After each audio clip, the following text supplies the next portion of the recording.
နားဆင်သူများအားလုံးပဲမင်္ဂလာပါရှင် Audio Box Channel လေးမှာပြန်လည်ကြိုဆိုလိုက်ပါတယ်အခုတစ်ခါဖတ်ပြချင်တာတွေကတော့ဆရာစောသက်ထွေးရေးသားထားတဲ့အင်းစိန်အကျဉ်းတောင်တွေကကိုတလစ်ဂိုင်းစတာဆန်းလွင်ဆိုတဲ့ဖြစ်ရမှန်ဇာတ်လမ်းလေးပဲဖြစ်ပါတယ်ရှင်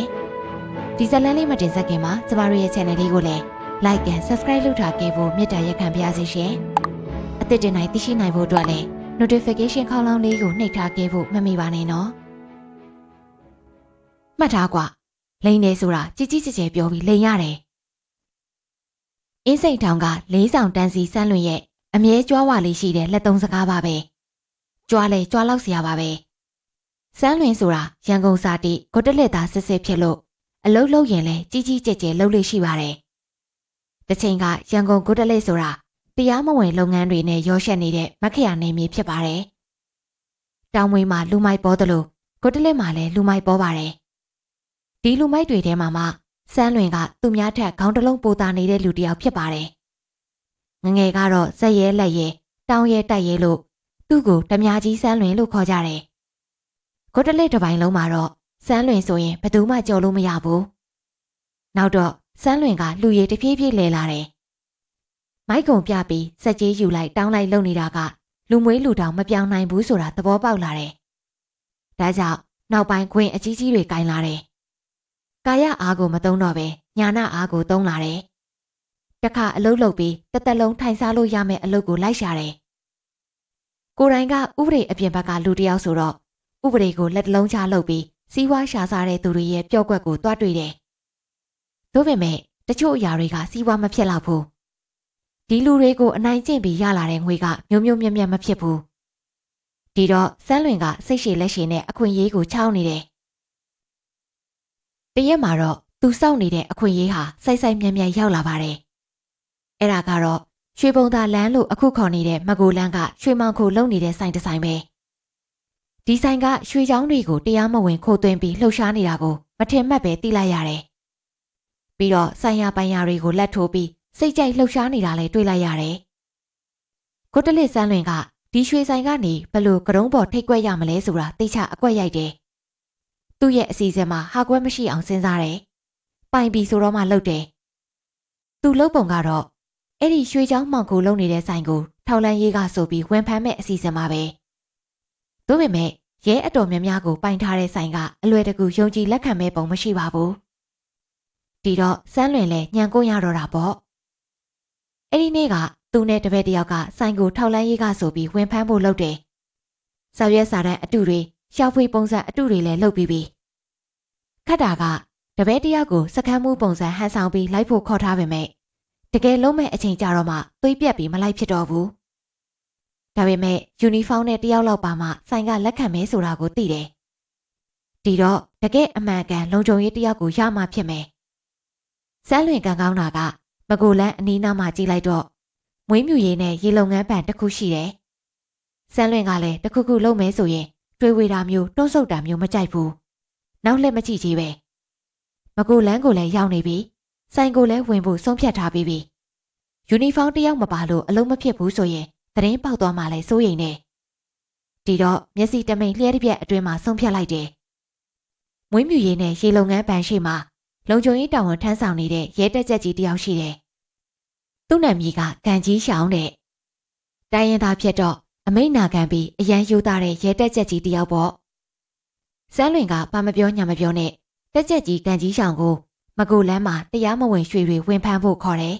။သူ့ကိုယ်သူထောက်လန်းရေးကဗိုလ်ကြီးဆန်းလွင်အဖြစ်မိတ်ဆက်တယ်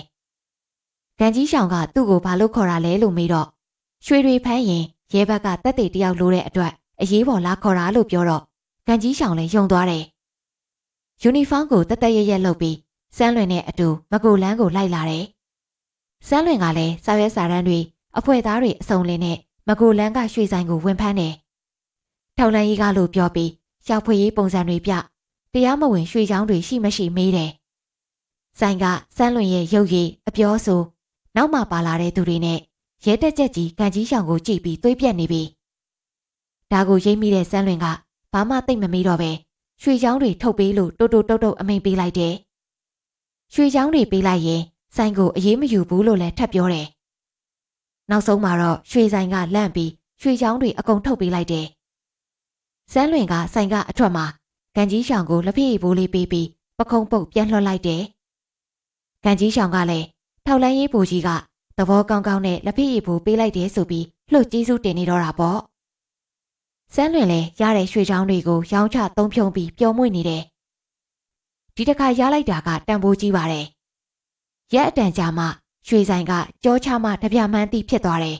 ။ထောက်လန်းရေးနဲ့ပုံမှားရိုက်ပြီးရွှေချောင်းတွေယူသွားတာကိုသိသွားတော့သူတို့ပိုင်တဲ့ရဲအရာရှိကြီးတွေကိုဖွင့်ပြောပြီးရှာခိုင်းတော့တာပေါ့။အဲ့ဒီတုန်းကရန်ကုန်ဒုစရိုက်လောကဆိုတာကလည်းတကယ်ကိုကျဉ်းကျဉ်းလေးပါ။ရဲတွေစုံစမ်းလိုက်တော့မကြပါဘူး။စမ်းလွင်လက်ရာဆိုတာသိသွားတယ်။ဒီတော့စမ်းလွင်ကိုဖမ်းပြီးစစ်ကြောရေးလုပ်တော့တာပဲ။ရေရှည်ကြတော့လေဖဲခတ်နိုင်မလဲ။စမ်းလွင်ကအကုန်ဖော်ရတော့တာပေါ့။ဘလောက်တောင်ဖော်ရတယ်လဲဆိုရင်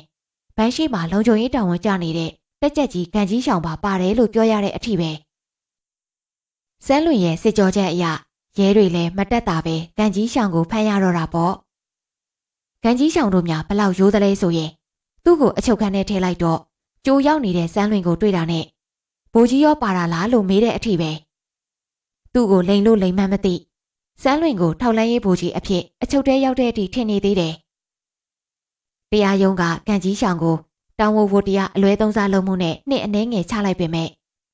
စမ်းလွင်ကိုတော့ပုံမှန်420ပုံမှန်384တို့နဲ့ထောင်ဒဏ်9နှစ်ချမှတ်ခဲ့တယ်။ဒါပေမဲ့စမ်းလွင်ကလူရည်လေတော့ထောင်ထဲမှာအနေစားချောင်ပါတယ်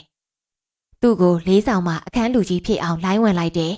။လေးဆောင်ကဆရာကြီးတွေဖြစ်တဲ့စိုးမြတ်ကြီးမြကောင်အေယာကြီးတို့နဲ့ထိတ်တိုက်မတွေ့ပဲတက်အောင်ပေါင်းတယ်။ခွင်ဖန်ပြီးထောင်ရရှိတွေကိုလည်းပေးထားတော့ထောင်ထဲမှာလည်းလောက်ကင်စားလို့အဆင်ပြေတယ်။ဒီတော့စမ်းလွင်ကထောင်ထဲမှာမိုးရစ်ဆေးဝါရောင်းဝယ်ဖောက်ကားရေးကိုအကြီးကျယ်လုပ်တယ်။တထောင်လုံးကဘိန်းတွေဆေးပြားတွေအားလုံးလေးဆောင်ကဖြန့်ဖြူးနေတာဖြစ်ပါတယ်။စမ်းလွင်ဘိန်းရောင်းပြီးအဆင်ပြေနေတာကိုကြည့်မရတဲ့လူမိုက်တွေလည်းရှိနေတယ်။အဲ့ဒီထဲကတယောက်ကထောင်ပိုင်ကိုချွန်လိုက်တဲ့အတွက်မနက်အစောကြီးထောင်ကလေးဆောင်ကိုရုတ်တရက်တလာဝင်စီတယ်။တင်းတဲ့အတိုင်းပါပဲ။လေးဆောင်ဖျားကြီးဝင်းနဲ့တောင်ရကြားမှာဖွက်ထားတဲ့ဘိန်းဖြူတွေကိုသွားမိတယ်။ဒီတော့တောင်ဝန်ရှိတဲ့တောင်ရဘုတ်ကင်လည်းမူရစ်စေးရောင်းတဲ့အထဲမှာပါတယ်ဆိုတာသိကြသွားတယ်။တောင်ရဘုတ်ကင်ကပသိမ်မှန်ဆက်ယုံကနေမှန်တွေကိုခိုးပြီးရောင်းလို့အပကနဲ့ကြလာတဲ့တင်မြင့်ဖြစ်တယ်။တင်မြင့်ကိုစစ်ဆေးလိုက်တော့စမ်းလွင်ရောင်းနေတာပေါ်သွားတယ်။ဒါကြောင့်လေးဆောင်ထောင်မှုဦးစိုးဝင်းကတင်မြင့်နဲ့စမ်းလွင်ကိုထောင်ကမူရစ်စေးဝါမှုနဲ့နောက်မှုဆွဲဆိုပြီးတရားရုံးကိုတင်ပို့ခဲ့ပါတယ်။တရားရုံးကနှစ်ယောက်စလုံးကိုထောင်ဒဏ်10နှစ်စီချမှတ်ခဲ့ပြီးတီးတန်းထောင်ကိုရွှေ့ပြောင်းလိုက်တယ်။တီးတန်းထောင်ကိုရောက်သွားတဲ့စမ်းလွင်ကသူ့ကိုချွန်လိုက်တဲ့လူမိုက်ဘယ်သူဖြစ်မလဲဆိုတာတဲတဲမဲမဲစုံစမ်းတယ်။ဒါမျိုးကလည်းတိတ်မစုံစမ်းလိုက်ရပါဘူး။သူတို့ကိုချွန်တဲ့သူကစစ်ကားဆိုတာသိသွားတယ်။ဒီတော့စစ်ကားကိုတတ်ဖို့ကြံစီတယ်။စမ်းလွင်ကတီးတန်းထောင်မှာရောက်နေပေမဲ့လက်တံရှိတယ်။လေးဆောင်မှာကြံခဲ့တဲ့လူမိုက်တွေထဲမှာသူနဲ့မကင်းရမကင်းကြောင်လူမိုက်တွေအများကြီးကြံနေသေးတယ်။အဲ့ဒီသူတွေကတော့အေယာကြီးကြွက်ကတိုးရေဘဝဲဘိုနီဒေါဘုံဆန်းမြင့်စသူတို့ဖြစ်ပါတယ်။ဒါပေမဲ့ကြွက်ကတိုးကစစ်ကားနဲ့အမှုတွဲဆိုတော့စစ်ကားကိုတတ်ဖို့မသုံးချင်ဘူး။ဒီတော့စမ်းလွင်ကဒေါဘုံဆန်းမြင့်ကိုလှမ်းပြီးစီးယုံတယ်။စမ်းမြင့်ကလည်းစစ်ကားကိုရှင်းကျင်နေတယ်။နောက်ဆုံးဘယ်ကဘယ်လိုပေါင်းစည်းမိသွားတယ်မသိ။ညဘက်မှာတရေစီးလို့ဆိုပြီးဒေါဘုံဆန်းမြင့်ကကြွက်ကတိုးဘိုနီတို့နဲ့ပေါင်းပြီးစစ်ကားကိုရိုက်တက်လိုက်ကြတယ်။ဒါပေမဲ့စစ်ကားကိုတက်တဲ့ဇလန်းမှာကြားထဲကနမည်ကြီးသွားတာကတော့ရေဘဝဲဘိုနီပါပဲ။စမ်းလွင်ကိုတော့ထောင်မကြီးကိုမပို့တော့ပဲရန်ကုန်ကနေအလံဝေးတဲ့နေရာကိုရဲဘက်ထုတ်ခဲ့ပြီးအဲ့ဒီရဲဘက်စခန်းမှာပဲမထင်မရှားနဲ့တည်သွားတယ်လို့သိခဲ့ရပါတယ်။အခုဖတ်ပြခဲ့တာကတော့ဆရာစောသက်ထွေးရေးသားထားတဲ့အင်းစိန်အကျဉ်းထောင်တွေကဂုတ်တလစ်ဂိုင်းစတာစမ်းလွင်ဆိုတဲ့ဖြစ်ရမှန်ဇလန်းလေးပဲဖြစ်ပါတယ်ရှင်။တူတာယတစာပေများကိုအပတ်စဉ်တင်ဆက်ပေးမှာဖြစ်လို့